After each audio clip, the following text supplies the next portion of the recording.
ಇಂಥ ಒಂದು ಪವಿತ್ರವಾದಂತಹ ಸಮಾರಂಭಕ್ಕೆ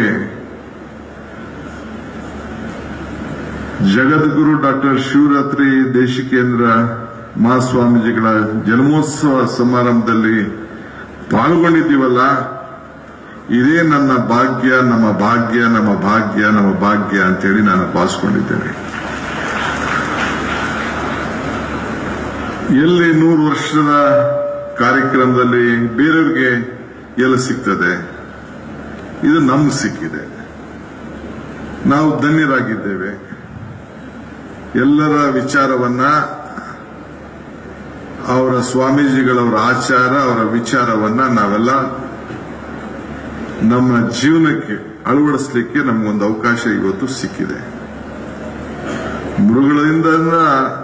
ಮುರುಗಳಾಗಿದ್ದವರು ನಾವೆಲ್ಲ ಮಾನವರಾಗಬೇಕು ಅಂತೇಳಿ ಎಲ್ಲ ಸ್ವಾಮಿಗಳು ನಮಗೆ ತಿದ್ದಿ ತೀಡಿ ಮನುಷ್ಯರಾಗಿ ಮಾಡಲಿಕ್ಕೆ ಪ್ರಯತ್ನವನ್ನ ಮಾಡಿದ್ದಾರೆ. ವೇದಿಕೆಯಲ್ಲಿರೋರೆಲ್ಲ ಅನೇಕ ವಿಚಾರಗಳನ್ನ ತಮಗೆಲ್ಲ ಅವ್ರದೇ ಆದಂತಹ ದಾಟಿಲಿ ತಮ್ಮ ಮನಸ್ಸು ಮೇಲೆ ಪರಿಣಾಮ ಬೀರಿಸಲಿಕ್ಕೆ ಪ್ರಯತ್ನವನ್ನ ಮಾಡಿದ್ದಾರೆ.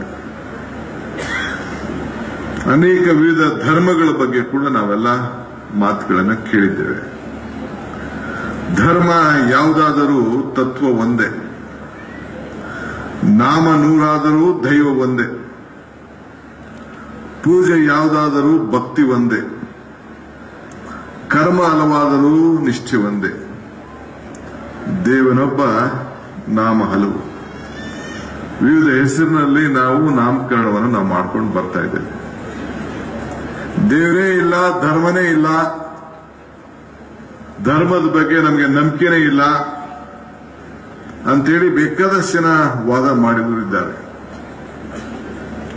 ಆದರೆ ಈ ಸಂದರ್ಭದಲ್ಲಿ ನಮಗೆ ಧರ್ಮ ಬೇಡ ಅಂದ್ರೂ ಕೂಡ ಧರ್ಮ ನಮ್ಮನ್ನ ಬಿಡ್ಲಿಕ್ಕೆ ಸಾಧ್ಯ ಇಲ್ಲ. ಎಷ್ಟೋ ಜನ ಹೆಸರು ಮಾತ್ರ ಆಂಜನೇಯ ಅಂತ ಹೆಸರು ಇಟ್ಕೊಂಡಿರ್ತಾರೆ, ಇಲ್ಲ ಇನ್ನೊಂದು ಯಾವುದೋ ಒಂದು ಕೇಶವ ಅಂತ ಇಟ್ಕೊಂಡಿರ್ತಾರೆ, ಇನ್ನೊಂದು ಯಾವುದೋ ಒಂದು ಹೆಸರನ್ನ ತನ್ನ ಮನೆಯಲ್ಲಿ ಹೆಸರುಗಳನ್ನ ಇಟ್ಟಿರ್ತಾರೆ, ದೇವರ ಹೆಸರಿನಲ್ಲೇ ಇಟ್ಟಿರ್ತಾರೆ.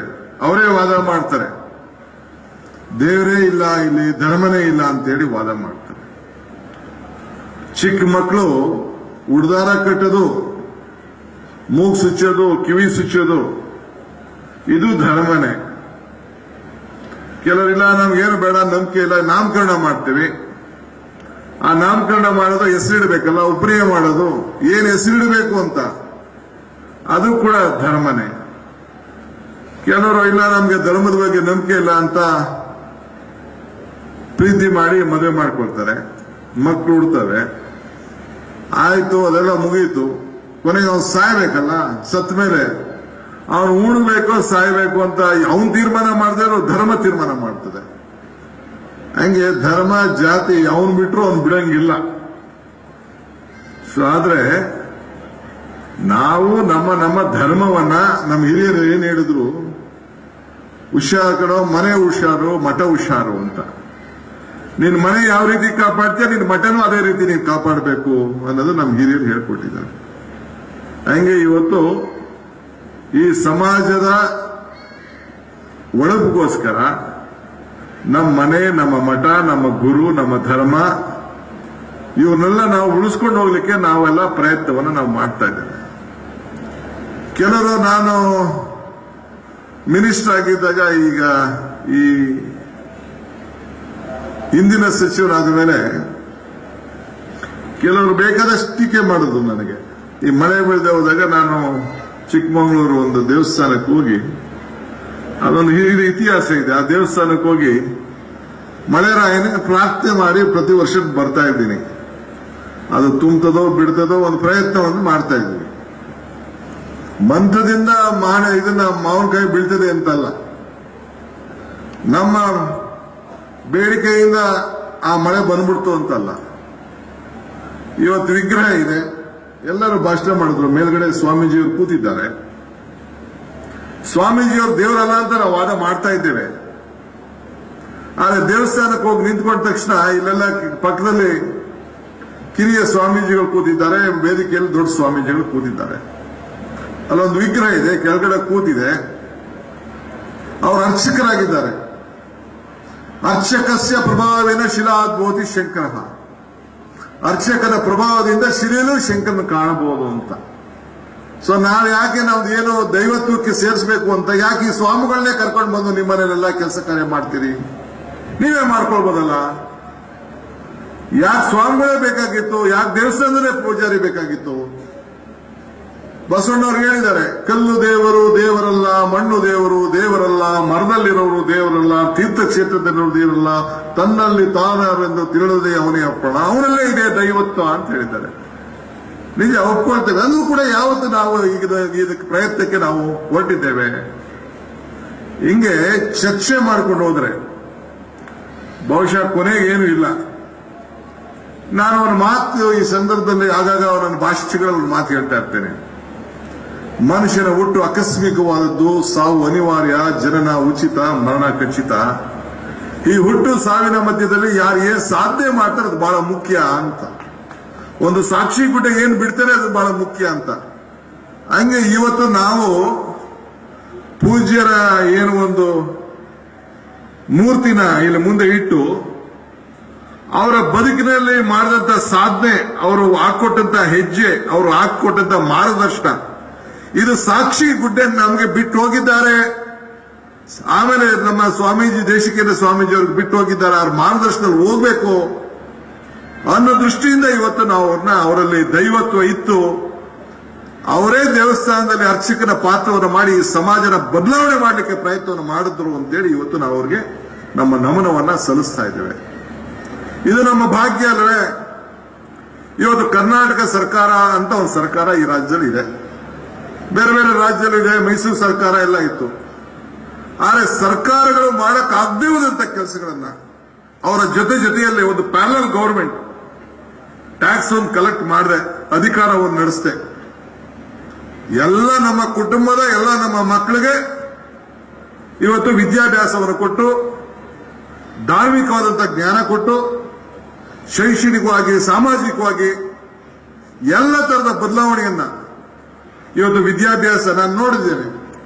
ವಿದ್ಯಾಭ್ಯಾಸದಲ್ಲಿ ನಮ್ಮ ಉತ್ತಮವಾದಂತಹ ವ್ಯವಸಾಯನ ಮಾಡಲಿಕ್ಕೆ ಒಳ್ಳೆ ವ್ಯವಸಾಯ ಮಾಡಿ ಅಂತ ಈ ಮಠ ಹೇಳ್ಕೊಟ್ಟು, ಕೊನೆಗೆ ಎಲ್ಲ ಆರೋಗ್ಯಕ್ಕೆ ಕಾಪಾಡ್ರಿ ಅಂತೇಳಿ ಆರೋಗ್ಯದಲ್ಲಿ ವಿವಿಧ ರೀತಿಯಲ್ಲಿ ನಮ್ಮ ಹಿಂದೆ ಇದ್ದಂತ ಆಯುರ್ವೇದ ಇರ್ಬೋದು, ಇವತ್ತಿರಂತ ಹೋಮಿಯೋಪತಿ, ಆಲೋಪತಿ ಎಲ್ಲ ಕೂಡ, ಮೆಡಿಕಲ್ ಕಾಲೇಜು, ಇಂಜಿನಿಯರಿಂಗ್ ಕಾಲೇಜು ಎಲ್ಲ ಕೂಡ ಮಾಡಿ ಇವತ್ತು ಎಲ್ಲ ರಂಗದಲ್ಲೂ ಕೂಡ ಈ ಸಮಾಜಕ್ಕೆ ಏನ್ ಬೇಕೋ ಸಾಂಸ್ಕೃತಿಕವಾದಂತ ಎಲ್ಲ ವಿಚಾರಗಳನ್ನ, ಆಚಾರ ವಿಚಾರಗಳೆಲ್ಲ ಕೂಡ ಈ ಮಠಗಳಿಂದ ಇವತ್ತು ಈ ಸಮಾಜಕ್ಕೆ ಒಳ್ಳೇದು ಆಗ್ತಾ ಇದೆಯೋ ಇಲ್ಲೋ ಅನ್ನೋದನ್ನ ತಾವು ಈ ಸಂದರ್ಭದಲ್ಲಿ ಚಿಂತೆ ಮಾಡಬೇಕು. ಸೊ ನಾನು ಒಬ್ಬ ಈ ಒಂದು ಮಠದ ಭಕ್ತ ಅನ್ನೋದು ಒಂದ್ ಕಡೆ ಸೈಡ್ಗೆ ಇಡಿ. ಈ ರಾಜ್ಯದ ಒಬ್ಬ ಸರ್ಕಾರದ ಒಬ್ಬ ಮಂತ್ರಿಯಾಗಿ ನಾನು ಹೇಳ್ತಾ ಇದ್ದೇನೆ, ಸರ್ಕಾರಗಳು ಮಾಡಕ್ಕಾಗದೇ ಇರೋದಂತ ಕೆಲಸ ಈ ಮಠಮಾನಿಗಳು ಮಾಡಿ ಈ ಸಮಾಜಕ್ಕೆ ಒಂದು ದೊಡ್ಡ ಶಕ್ತಿಯನ್ನು ಕೊಟ್ಟಿದ್ದಾರೆ. ಈ ಸಮಾಜ ಏನಾದ್ರು ಬದಲಾವಣೆ ಆಗಿದ್ದೆ ಅಂದ್ರೆ ಈ ಮಠಮಾನಿಗಳಿಂದ ಮಾತ್ರ ಸಾಧ್ಯ ಅನ್ನೋದನ್ನ ಈ ಸಂದರ್ಭ ಹೇಳಲಿಕ್ಕೆ ನಾನು ಬಯಸ್ತೇನೆ. ಸರ್ಕಾರಗಳು ಮಾಡಕ್ ಆಗೋದಿಲ್ಲ. ಧಾರ್ಮಿಕವಾದಂತಹ ಇಲಾಖೆನ ಇಟ್ಕೊಂಡಿದ್ದೇವೆ. ನಮ್ಮ ಮೈನಾರಿಟಿ ಡೆವಲಪ್ಮೆಂಟ್ ಕಾರ್ಪೊರೇಷನ್, ನಮ್ಮ ಧಾರ್ಮಿಕ ದತ್ತಿ ಇಲಾಖೆ ಇವನ್ನೆಲ್ಲ ಇಟ್ಕೊಂಡಿದ್ದೇವೆ. ಅದೇನಿದ್ರು ಇರೋದನ್ನ ಉಳಿಸ್ಕೊಂಡು ಹೋಗ್ಲಿಕ್ಕೆ ಅಷ್ಟೇ. ನಾವೇನು ಹೊಸದಾಗಿ ಯಾರು ಬದಲಾವಣೆ ಮಾಡ್ತಾ ಇಲ್ಲ. ಆದ್ರೆ ಇಲ್ಲಿ ಬದಲಾವಣೆ ನಡೀತಾ ಇರುವಂತದ್ದು ಇಂಥ ಧರ್ಮ ಪೀಠಗಳಿಂದ, ಇಂಥ ಧರ್ಮ ಗುರುಗಳಿಂದ. ಸಮಾಜದಲ್ಲಿ ಒಂದು ಮನೇಲಿ ಒಳ್ಳೇದು ಕೆಟ್ಟದು ಅಂತ ಕೊನೆಗೆ ಎಲ್ಲಾಗಿರೋದು ಕೂಡ ನಮ್ಗೆ ನ್ಯಾಯ ಸಿಕ್ಕುದಿಲ್ಲ ಅಂತೇಳಿ ಈ ಪ್ರಜಾಪ್ರಭುತ್ವ ವ್ಯವಸ್ಥೆಯಲ್ಲಿ ಒಂದ್ ಕಡೆ ಕಾರ್ಯಾಂಗ, ಶಾಸಕಾಂಗ, ನ್ಯಾಯಾಂಗ, ಪತ್ರಿಕಾರಂಗ ಇವೆಲ್ಲ ಇಟ್ಕೊಂಡಿದ್ದೇವೆ. ಕೊನೆಗೆಲ್ಲೂ ನಮ್ಗೆ ನ್ಯಾಯ ಸಿಕ್ಕಲಿಲ್ಲ ಅಂದ್ರೂ ಕೂಡ ಕೊನೆಗೆ ಮಠಕ್ಕೆ ಹೋದಾಗ ಮಠ ಸ್ವಾಮಿಗಳು ಏನ್ ತೀರ್ಮಾನ ಮಾಡ್ತಾರೆ ಅದಕ್ಕೆ ನಾವು ತಲೆ ಬಗ್ಗಿ ಇದೇ ನಮ್ಮ ನ್ಯಾಯದ ಪೀಠ ಅಂತ ಹೇಳ್ಕೊಂಡು ನಾವು ಬರ್ತಾ ಇದ್ದೇವೆ. Injustice will not be ಫ್ಲೋನ್ from the seat of justice. ಒಂದು ನ್ಯಾಯದ ಪೀಠಕ್ಕೆ ಒಂದು ಸಮಾಜದ ಒಬ್ಬ ಗುರುಗಳ ಹತ್ರ ಹೋಗಿ ನಾವು ಕೂತ್ಕೊಂಡು ಅಂಟಂದಿರೋ ಆ ಅಕ್ಕಪಕ್ಕದವ್ರು ಏನೋ ಜಗಳ ಮಾಡ್ಕೊಂಡು ಹೋದಾಗ ಒಂದು ನ್ಯಾಯ ಬಂದಾಗ ಯಾರು ನಾವು ಇಲ್ಲ ಅಂತ ಹೇಳೋದಿಲ್ಲ. ಇದು ಎಷ್ಟೋ ಇವತ್ತು ಕೂಡ ನಮ್ಮ ಧರ್ಮದ ಪೀಠಗಳಲ್ಲಿ ಇದೇ ನ್ಯಾಯ ಅಂತ, ಇದೇ ನಮ್ಮ ಪ್ರಸಾದ ಅಂತ ನಾವು ಸ್ವೀಕಾರವನ್ನ ನಾವು ಮಾಡ್ಕೊಂಡು ನಾವು ಬರ್ತಾ ಇದ್ದೇವೆ.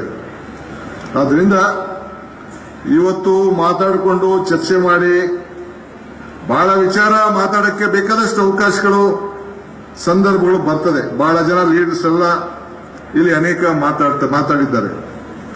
ನಾನು ಇಲ್ಲಿಗೆ ಬರ್ಬೇಕಾದ್ರೆ ನನಗೆ ಮೊಹಮ್ಮದ್ ಯೂನಿಸ್ ನನಗೆ ನೆನಪು ಬಂದ್ರು. ಇಲ್ಲಿಗೆ ಬರ್ಬೇಕಾದ್ರೆ ಎಂಟ್ರೆನ್ಸ್ ಆಗ್ತಿರ್ಬೇಕಾರೆ ಈ ಕೆರೆ ಹತ್ತ ಬರ್ತಿರ್ಬೇಕಾರೆ ಮೊಹಮ್ಮದ್ ಯೂನಿಸ್ ಅಂತಂದ್ರೆ ಅವರು ಬಾಂಗ್ಲಾದೇಶದ ಒಬ್ಬ ಈ ಮೈಕ್ರೋ ಫೈನಾನ್ಸಿಂಗ್ ಅಲ್ಲಿ ಅವ್ರಿಗೆ ನೋಬೆಲ್ ಪ್ರಶಸ್ತಿ ಸಿಕ್ತು. ಅವ್ರಿಗೆ ನೋಬೆಲ್ ಪ್ರಶಸ್ತಿ ಸಿಕ್ತಂತ ಸಂದರ್ಭದಲ್ಲಿ ಅವ್ರನ್ನ ಕೇಳ್ತಾರೆ, ಏನಕ್ಕಪ್ಪ ನಿನಗೆ ಅಂತ. ಈ ನಮ್ಮ ಸೆಲ್ಫ್ ಹೆಲ್ಪ್ ಗ್ರೂಪ್ ಕಾನ್ಸೆಪ್ಟ್ ಇದೆಯಲ್ಲ, ಈ ಎಲ್ಲ ಈ ಶ್ರೀ ಶಕ್ತಿ ಸಂಘಗಳು, ಈ ಸೊಸೈಟಿಗಳು, ಬ್ಯಾಂಕ್ಗಳೆಲ್ಲ ದುಡ್ಡು ಕೊಟ್ಟು ಕಲೆಕ್ಟ್ ಮಾಡೋದೆಲ್ಲ ಕೆಲವೆಲ್ಲ ನಿಮ್ಮಲ್ಲೆಲ್ಲ ನಡೀತಾ ಇದೆಯಲ್ಲ, ಆ ಒಂದು ವಿಚಾರಕ್ಕೆ ಅವ್ರಿಗೆ ಆ ನೋಬೆಲ್ ಪ್ರಶಸ್ತಿ ಆ ವ್ಯಕ್ತಿಗೆ ಮೊಬೈಲ್ ಯೂಸರ್ಸ್ಗೆ ಕೊಡ್ತಾರೆ. ಅವ್ರು ಕೇಳ್ತಾರೆ, ಅವರು ಏನು ವಿಶೇಷ ಇದಕ್ಕೆ ಏನು ಅಂತ. ಆತ ಅವನು ಮಾತು ಹೇಳ್ತಾನೆ, if you feed a fish it is for a day. ಅಂದ್ರೆ ನೀನು ಇವತ್ತು ಮೀನನ್ನ ಊಟಕ್ಕೆ ಕೊಟ್ರೆ ಆ ಮೀನು ಇವತ್ತಿನ ಹೊತ್ತಿನ ಊಟಕ್ಕೆ ಆಗ್ತದೆ. ಅದು ಕರಾವಳಿ ಪ್ರದೇಶ, ಅದು ಸಮುದ್ರದ ಪಕ್ಕದಲ್ಲಿರುವಂತದ್ದು. ಅಲ್ಲೆಲ್ಲ ಮೀನು ಎಲ್ಲ ವರ್ಗದವರು ತಿಂತಾರೆ, ಅಲ್ಲೇನು ಬ್ರಾಹ್ಮಣರು ಮತ್ತೊಬ್ರು ಅಂತ ಇಲ್ಲ. ಅಲ್ಲೇ ಮೀನಂದ್ರೆ ಅವ್ರಿಗೆ ಊಟ, ಜೀವನದ ಊಟ. If you feed in fishing, if you teach in fishing, ಅಂದ್ರೆ ಮೀನು ಹಿಡಿಯಂತ ಕಲಗಾರಿಕೆಯನ್ನು ನೀನು ಕಲಿಸ್ಕೊಟ್ರೆ ಇಡೀ ಜೀವನನೇ ಸಾಕ್ತದೆ ಅಂತ. ಹಂಗೆ ಇವತ್ತು ನಮ್ಮ ಮಠ ಏನು, ಈ ಒಂದು ಸುತ್ತೂರು ಮಠ ಒಂದೊತ್ತು ಊಟನ ತಯಾರು ಕೊಡುವಂತ ಕೆಲಸ ಮಾಡ್ತಾ ಇಲ್ಲ. ಇಡೀ ಜೀವನವನ್ನ ಬದಲಾವಣೆ ಮಾಡಿ ಮನುಷ್ಯನಾಗಿ ಮಾಡ್ಲಿಕ್ಕೆ ಏನೆಲ್ಲ ಕಾರ್ಯಕ್ರಮ ಬೇಕೋ ಹುಟ್ಟಿನಿಂದ ಸಾಯವರೆಗೂ ಎಲ್ಲ ಕೆಲಸವನ್ನ ಈ ಮಠ ಇವತ್ತು ಮಾಡ್ಕೊಂಡು ಬರ್ತಾ ಇದೆ. ಕೃಷ್ಣವ್ರ ಕಾಲದಲ್ಲಿ ಅಕ್ಷರ ದಾಸೋಹ ಕಾರ್ಯಕ್ರಮ ಮಾಡಿದ್ರು. ಏನ್ ನಮ್ ಸರ್ಕಾರ ತಲೆಯಲ್ಲಿ ಏನು ಎಲ್ಲಿಂದ ಬಂದ್ಬಿಡ್ತು? ಮಠಗಳು, ನಿಮ್ಮ ಮಠ ಪ್ರಾರಂಭ ಮಾಡೋದ್ರಿಂದ ನಿಮ್ಮನ್ನ ನೋಡಿ ಸರ್ಕಾರಕ್ಕೆ ಕಾರ್ಯಕ್ರಮ ತಂದು, ಆ ಸರ್ಕಾರಕ್ಕೆ ಕಾರ್ಯಕ್ರಮ ಇವತ್ತು ರಾಷ್ಟ್ರದ ಕಾರ್ಯಕ್ರಮ ಆಯಿತು.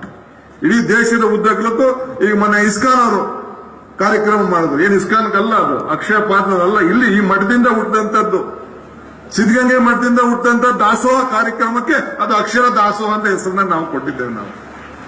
ನಾನು ಅವ್ರಿಗೆ ಹೇಳಿದೆ, ನಾನು ಅಕ್ಷಯ ಪಾತ್ರ ಮಾಡ್ತಾರಂತ ಇಸ್ಕಾನ್ ಅವ್ರಿಗೆ, ಸರಿ ನೀವೆಲ್ಲ ಮಾಡ್ತಾ ಇದ್ದೀರಿ, ಹೊರಗಡೆ ದೇಶದಿಂದ ನಮ್ಮ ಮಕ್ಕಳ ಹೆಸರಲ್ಲಿ ದುಡ್ಡು ಉಸಿರು ಮಾಡೋದನ್ನ ಬಿಟ್ಬಿಟ್ಟು ಮಿಕ್ಕಿದ್ ನೀವು ಏನ್ ಬೇಕಾದ್ರೂ ಮಾಡಿ. ನಮ್ಮ ಸ್ವಾಮಿಗಳೇ ಆ ಕೆಲಸ ಮಾಡ್ತಲ್ಲ, ಇಲ್ಲೇ ಅಕ್ಷಪಕ್ಕೆ ಎಲ್ಲ ಜನರ ಹತ್ರ ಒಂದಷ್ಟು ಭಿಕ್ಷೆ ಬೇಡಿ ಬಲಕ್ಕೆ ಊಟ ಆಗ್ತಾ ಇದ್ದಾರೆ. ಸರ್ಕಾರದಿಂದ ಏನು ಹಣ ತೆಗೆದುಕೊಳ್ತಾ ಇಲ್ಲ ಅನ್ನೋ ಒಂದು ವಾದ. ಇದನ್ನ ಅದನ್ನ ಈಗ ಚರ್ಚೆ ಮಾಡಕ್ ಹೋಗುದಿಲ್ಲ. ಸೊ ಹಿಂಗೆ ಇವತ್ತು ಅನೇಕ ಕಾರ್ಯಕ್ರಮಗಳನ್ನ ಇವತ್ತು ಈ ರಾಜ್ಯದಲ್ಲಿ ಇವತ್ತು ನಡ್ಕೊಂಡು ಬರ್ತಾ ಇದೆ ಅಂತಂದ್ರೆ ಈ ಮಠಗಳು ಮಾಡಿದಂತ ಅನೇಕ ಕಾರ್ಯಕ್ರಮ, ಒಂದು IAS ಇಂದ ಹಿಡಿದು ಒಂದು KS ಇಂದ ಹಿಡಿದು ಅಧಿಕಾರಿಗಳು ತಯಾರು ಮಾಡೋದ್ರ ಜೊತೆಗೆ ಮೊನ್ನೆ ಒಂದು 7-8 ವರ್ಷದಲ್ಲಿ ಶಾಸಕರಿಗೂ ಟ್ರೈನಿಂಗ್ ಮಾಡಿದ್ರಿ.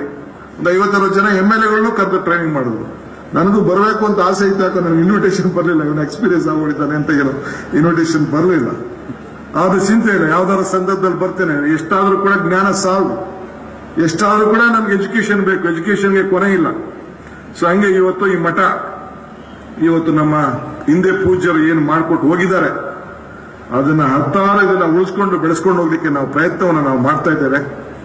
ನಾನು ಅನೇಕ ಸಂದರ್ಭದಲ್ಲಿ ಬೇರೆ ಬೇರೆ ವಿಚಾರಗಳನ್ನ ಬಂದು ಮಾತಾಡಲಿಕ್ಕೆ ಪ್ರಯತ್ನ ಮಾಡ್ತೇನೆ. ಇವತ್ತು ಬಂದು ಬಹಳ ಜನ ಇನ್ನ ಮಾತಾಡೋದ್ರಿಂದ, ಪೂಜ್ಯರು ಆಶೀರ್ವಚನ ಕೇಳೋದ್ರಿಂದ ಇಲ್ಲಿಗೆ ನನ್ನ ಸಮಾಪನ ಮಾಡಿ, ಬಹಳ ಹಿರಿಯರು ತಮಗೆ ತಾವೆಲ್ಲ ಇಷ್ಟು ಸಾವಧಾನದಿಂದ ಇವ್ರದೆಲ್ಲ ಇಷ್ಟು ಸುಮ್ಮನೆ ನಮ್ದು 10 ಜನ ನಾಯಕರುಗಳ ಭಾಷಣ ನೀವು ಕೇಳಿ ಸಂತೋಷಪಟ್ಟು ಏನು ನಿಮ್ಗೆ ಬೇಜಾರಿಲ್ಲ ಅಂತ ತೋರಿಸ್ಕೊಳ್ಳಿಲ್ವಲ್ಲ, ಅದೇ ನಮ್ಮ ಭಾಗ್ಯ ಅಂತ ನಾನು ತಿಳ್ಕೊಂಡು ಪೂಜ್ಯರ ಆಶೀರ್ವಚನ ಕೇಳಿ ಮತ್ತೆ ನಾವು ಧನ್ಯರಾಗೋಣ ಅಂತ ಈ ಸಂದರ್ಭದಲ್ಲಿ ತಮಗೆ ಶುಭವನ್ನು ಹಾರೈಸಿ, ಧರ್ಮವನ್ನ ಉಳಿಸಲೇಬೇಕು. ಧರ್ಮ ಯಾರ್ದೋ ಆಸ್ತಿ ಅಲ್ಲ, ನಿಮ್ಮ ಆಸ್ತಿ, ನಮ್ಮ ಆಸ್ತಿ. ಧರ್ಮ ಇತ್ಯಾಹು ಧರ್ಮೋ ಧಾರಯತೆ ಪ್ರಜಾ ತಸ್ಮಾತ್ ಧರ್ಮಂ ಪ್ರಶಸ್ತಿ ಧರ್ಮೋ ರಕ್ಷತಿ ರಕ್ಷತ. ಯಾರು ಧರ್ಮವನ್ನು ಕಾಪಾಡ್ತಾರೋ ಧರ್ಮವರನ್ನು ಕಾಪಾಡ್ತದೆ ಮಾತನ್ನು ಹೇಳಿ ಶುಭ ಹಾರೈಸಿ ನನ್ನ ಮುಕ್ತಿಸ್ತೇನೆ. ನಮಸ್ಕಾರ.